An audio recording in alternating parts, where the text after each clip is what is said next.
Surprised, Zev, that I was actually kind of surprised that he didn't talk about the border wall more in his speech. Did you? Yeah. Were you surprised by that?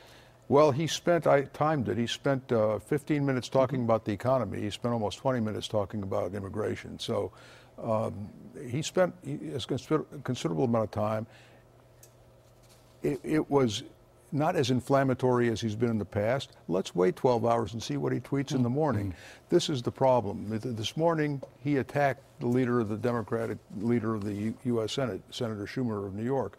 Tonight, he's calling on aspiring to greatness. We can either have peace and legislation or war and investigation. So, again, which person are we talking about here? Let's go to a moment in the State of the Union speech where he got a reaction. Let's go to that now. Don't sit yet. You're going to like this. And exactly 1 century after Congress passed the constitutional amendment giving women the right to vote, we also have more women serving in Congress than at any time before.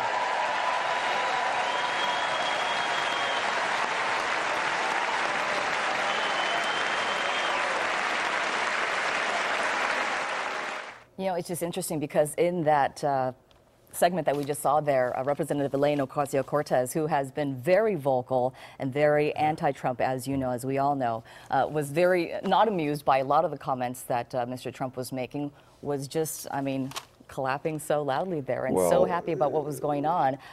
What do you think about this new, freshman class of lawmakers who have come in and are that's what's happening there? Well, I think it's the biggest change in Congress since 1974, which was the Watergate year, and I think it's going to make it a much more dynamic and interesting Congress to watch, and I thought that was a smart thing for him to do, to acknowledge what is an unprecedented number of women who are now in the Congress. Almost a quarter of the Congress is now women. And as he said, the most in the history of the Republic. So that was a good thing. I remember George Bush also doing a similar thing when he said, when Nancy Pelosi was first elected Speaker, he said, I'm honored to say for the first time in this chamber, Madam Speaker. He had some good moments. Do you think it was received differently because of the different crowd at this State of the Union versus the last one? Well, this is a different crowd, and yeah, I once attended a State of the Union. Former Congressman Howard Berman invited me to be his guest there, and it's a strange, it's a television show, and the Congress is the audience, and the rest of us watch on TV, and in the old days, at least my memory of the old days, there was more substance. It was less theater. Although the stakes were quite high during the civil rights movement and the Vietnam War, the stakes were very high. So the theater was real. It wasn't manufactured as it has been in recent decades.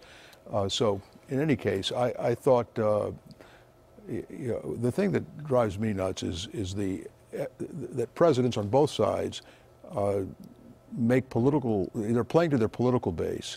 And one side of the Congress stands up and applauds, and the other side of the Congress sits there on their hands, and that to me is unfortunate. But that's what politics has become. We're going to hit the response here in just a few seconds, but I have a real quick question for you. Do you think, when it came to his base, was the president able to move the needle? There were times where he was talking directly to the base and to Americans. Did that move the needle for them at all in this speech? I don't think he needed to move the needle with his base. He just needed to acknowledge his base, and he did plenty of that. How about on the immigration battle?